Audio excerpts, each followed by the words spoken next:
திருச்செந்தூர் முருகரோட 2வது படை வீடு. என்னோட கனவு.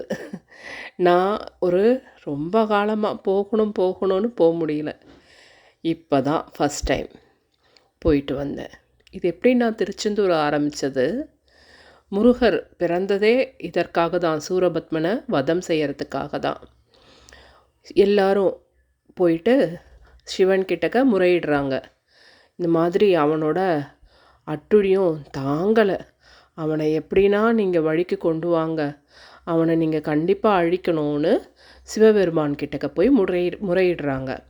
அப்போது சிவன் நெற்றிக்கண், அவரோட நெற்றிக்கண் மூலயமா ஒரு தீப்பிழம்பு போயிட்டு 6 கமலங்களில் விழுந்து அதுதான் 6 முகன் தோன்றாரு. அப்புறம் அவர் வளர்ந்து இந்த இடத்துல தங்கி வீரபாகுவை போயிட்டு பார்த்துட்டு வர சொல்கிறாரு. சூரபத்மன் கிட்டக்க தூது விடுறாரு. அப்பையும் அவன் அடங்கலை, போர் தான் வரணும்னு. போரில் சூரபத்மனை இவர் வென்று அதுக்கப்புறமா அவன் சேவலாக மாறி அந்த சேவலை தான் வச்சிட்ருப்பார் முருகன். அவனுக்கு அடைக்கலம் மாதிரி அது. அந்த வேல் முடிஞ்சு, படையெல்லாம் முடிஞ்சு, நம்ம போரெல்லாம் முடிஞ்சு அந்த வேலால் தோன்றினது தான் அந்த நாழிக்கிணறுல தான் இந்த படைக்கருவிகள்லாம் சுத்தம் பண்ணினதாக ஐதீகம். முதல்ல இது செந்தில் நகர், அதாவது ஜெயந்திபுரம், அதாவது சூரனை வென்று வந்ததுனால அது ஜெயந்தினா வெற்றி, ஜெயந்திபுரம் தான் அது அப்புறமா தான் மருவி திருச்செந்தூராக மாறியிருக்கு. அதுக்கப்புறமா இந்த நாழிக்கிணறு எப்படின்னா, கடல்லேருந்து அது ரொம்ப கிட்டக்க இருக்குது. பட் ஆனால் அவ்வளவு அது தண்ணி நல்ல தண்ணி மாதிரி டேஸ்ட்டாக இருக்குது. அதுதான் அதனோட ஐதீகமே.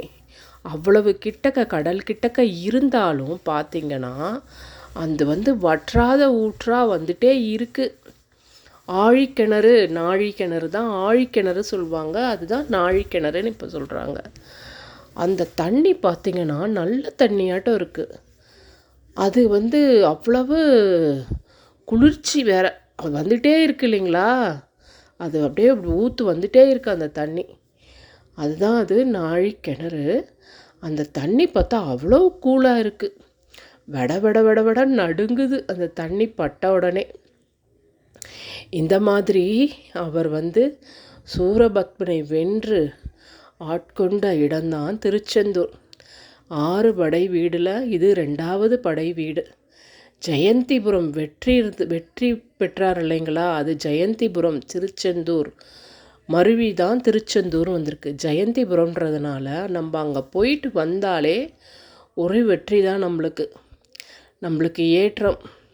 அங்கே அது குருஸ்தலம் கூட. வியாழ பகவான் தான் அவர் இங்கே ஒரு கோவில் எழுப்பி, இங்கே நீங்கள் இருக்கணும், நாங்கள் எல்லோரும் மக்களுக்கு நீங்கள் எல்லாரையும் ஆட்கொள்ளணும் அப்படின்னு வியாழ பகவான் கேட்டுண்டார், குரு பகவான். அதனால் விஸ்வகர்மா கூப்பிட்டு இந்த கோவில் அமைஞ்சதா ஐதீகம். அதனால தான் இது குருஸ்தலம். அங்கே போயிட்டு வந்தாலே நம்மளுக்கு நன்மை நடக்கும், வெற்றி உண்டாகும். அதுதான் சேயோனும் அவருக்கு பெயர் இருக்குது. இந்த செங்குருதி சேயோனே ஒரு பாட்டு வரும் பார்த்திங்களா, அது சேயோனும் இவருக்கு பேர் இருக்குது. ஜெயந்திநாதர் தான் செந்தில்நாதர். அதுக்கப்புறம் சண்முகர், பக்கத்துலேயே சண்முகர் இருக்கார். ஆனால் இந்த நாழிக்கிணறுல குடிக்கிறது தான் ரொம்ப நேரம் ஆகுது. முதல்ல நாழிக்கிணறுல குளிச்சுட்டு அதுக்கப்புறம் கடலில் போய் குளிச்சுட்டு அப்புறமா போயிட்டு நம்ம விநாயகரை பார்க்கணும். முருகரை பார்க்குறதுக்கு முன்னாடி விநாயகரை பார்த்துட்டு அதுக்கப்புறமா தான் முருகரை பார்க்கணும். ஏன்னா அவர் காமிச்சு கொடுக்குறாராம், விநாயகர் தான் காமிச்சு கொடுக்குறார். போங்க அங்கே போங்க அப்படின்ற மாதிரி அந்த தூண்டுகை விநாயகர் சொல்கிறாங்க. அந்த தூண்டி காமிக்கிறார், போங்க அங்கே போங்க, முருகனை வழிபடுங்கன்ற மாதிரி தூண்டுகை விநாயகர்.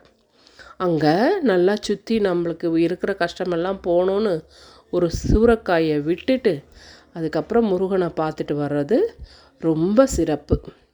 ஆனால் நாழிக்கிணறுல தான் நம்மளுக்கு நேரம் ஆகிறது. ரொம்ப க்யூ நிற்கிது. அப்படியே பார்த்திங்கன்னா காலையில் போனால் உடனே முதல்ல அங்கே தானே குளிக்கணும். அங்கே அந்த தீர்த்தம் படணும், நம்மளுக்கு தோல் நோயெல்லாம் சரியாயிடுமா. அந்த தீர்த்தம் ஃபுல்லாக அபிஷேகம் மாதிரி அவங்க அப்படியே எடுத்து எடுத்து ஊற்றுறாங்க. அப்படியே வட வட வட வட வடன்னு நடுங்குது. ஒரு சைடு அந்த லைன்லேருந்து உள்ளார போனோம்னா ஒரு சைடு கீழே இறங்குது. இறங்கி தான் அவங்க அப்படியே எடுத்து எடுத்து ஊற்றுறாங்க. அந்த பர்சன் பாவம் 4 மணிக்கெல்லாம் இறங்கிடுவாங்க போல இருக்குது. அவங்க சொல்கிறாங்க 4 மணிலேருந்து ஸ்டார்ட்டாக எடுத்து எடுத்து ஊற்றிக்கிட்டே இருக்காங்க. அவர் காலெல்லாம் பார்த்திங்கன்னா அப்படியே வெள்ளை வெளியேன்னு தண்ணியில் அப்படியே விடவெடுத்து போய் கிடக்கு. நம்மளுக்கு அது ஒரு நிமிஷம் நிற்க முடியல, அவ்வளவு குளிருது. அப்போ அவங்க அதுலேயே இருக்காங்களே எப்படி, காலெல்லாம் வெளத்து இருக்குது பாவம் அவருக்கு. அது அப்படியே எடுத்து எடுத்து ஊற்றிக்கிட்டே இருக்காங்க. அப்படியே நம்மளுக்கு நடுநடுங்குது போகுது அதுலேருந்து குளிச்சுட்டு வெளியில் வரத்துக்குள்ளே. அந்த தண்ணி பட்டாலே அவ்வளவு கூழு. ஆனால் மினரல் வாட்டர் என்னத்துக்கு, அவ்வளவு நல்லா பியூரிஃபை வாட்டர் அது. தோல் நோய்கள் எல்லாமே சரியாகும் அந்த தண்ணி நம்ம மேலே பட்டுச்சுன்னா. முடியாதவங்க அந்த தண்ணி அப்படியே கொண்டு வந்து தெளிச்சுக்கிறாங்க. பட் அது அப்படி உள்ளே போய் நம்ம ஃபுல்லும் நனைஞ்சி, நம்ம தோல் ஃபுல்லும் நனைஞ்சி வர்றது தான் நல்லது. அப்புறம் கடலில் போய் நீராடிட்டு விநாயகரை பார்த்துட்டு அப்புறம் செந்திலாண்டவரை பார்த்துட்டு சண்முகரை பார்க்கறது விசேஷம். சண்முகர் தான் வள்ளி தேவ யானையோடு இருக்கார். என்ன ஒரு அற்புதம், அற்புதம் தான் நம்மளுக்கு. அவ்வளவு அற்புதமாக இருக்கார் செந்தில் ஆண்டவர். அப்படியே உள்ளே பார்த்திங்கன்னா சந்தன காப்பு நேற்று அழகாக இருந்தது. அந்த பார்க்க கண்கோடி வேணும். அப்படி அழகாக அந்த மூலவர் இது பார்த்திங்கன்னா எந்த ஒரு லைட்டும் இல்லாமல் அந்த விளக்கொளியில் அந்த செந்தில் ஆண்டவர் எவ்வளவு அழகாக இருந்தார். ஆனால் என்ன எல்லாமே பார்த்திங்கன்னா கோயில் இப்போ எல்லாம் எங்கேயுமே காசு காசு காசுன்ற மாதிரி ஆயிப்போச்சு. அதுதான் கொஞ்சம் கஷ்டமாக இருக்குது. உள்ளே போகும்போதே அந்த கவரில் எல்லாம் ஐயருங்கள்லாம் அப்படியே நீ ஒரு கவரை கொடுத்து வாங்கிக்கோங்கன்ற மாதிரி 100 ரூபாய் 200 ரூபாய் அந்த மாதிரி போயிட்டுருக்கு. கடவுள் என்னமோ மக்களுக்காக நல்லது செய்யறதுக்கு தான் ஒவ்வொரு இடத்துலையும் தோன்றி அவர் அருள் புரிகிறார். அதுதான் சொல்லுவாங்களே, சாமி வரம் கொடுத்தாலும் பூசாரி வரம் கொடுக்க மாட்டாராம். அந்த மாதிரி கதையாக இங்கே எல்லாத்துக்கும் காசு காசு காசு ஆயிடுச்சு. எந்த கோயில்லையுமே இப்போ அப்படித்தான், காசு காசு தான். ஆனால் இறைவன் நம்மக்கிட்ட அப்படி இல்லை. எல்லாருக்கும் எல்லா மக்களும் அவருக்கு தெரியும். யார் வராங்க யார் போகிறாங்கன்றது எல்லாம் அவருக்கு தெரியாதா? அதனால் நம்ம தான் எல்லாம் பணமாக ஆகிப்போச்சு. இருந்தாலும் போய் அங்கே முருகனை தரிசிச்சுட்டு வந்தால் நம்மளுக்கு வெற்றி கிடைக்கும். நம்ம எதுவுமே நம்பிக்கையோடு செய்வோம், கண்டிப்பாக அவர் நம்மளுக்கு கை கொடுப்பார். எப்பயுமே இறையருள் நம்ம சக்தி, அந்த சக்தி நம்ம கூட வரும், நம்மளோடவே ஜீவிக்கும். ஃப்ராக்ஷன் ஆஃப் செகண்டில் வந்து காப்பாற்றும். அதுதான் இறை சக்தி. அதை நம்பி நம்ம போய்கொண்டே இருந்தோம்னா நம்ம வாழ்க்கையில் எந்த தடங்கள் வந்தாலும் அதை ஏற்றமாக எடுத்துக்கிட்டு போய்கிட்டே இருக்கலாம். அவர் பார்த்துப்பார், நமக்கு எதுக்கு, அவர் எதுவாக இருந்தாலும் செய்வார். வண்ணமயிலேறும் என் தங்க வடிவேலோ, கந்தன் உனை காண தினம் ஓடி வருவேனோ.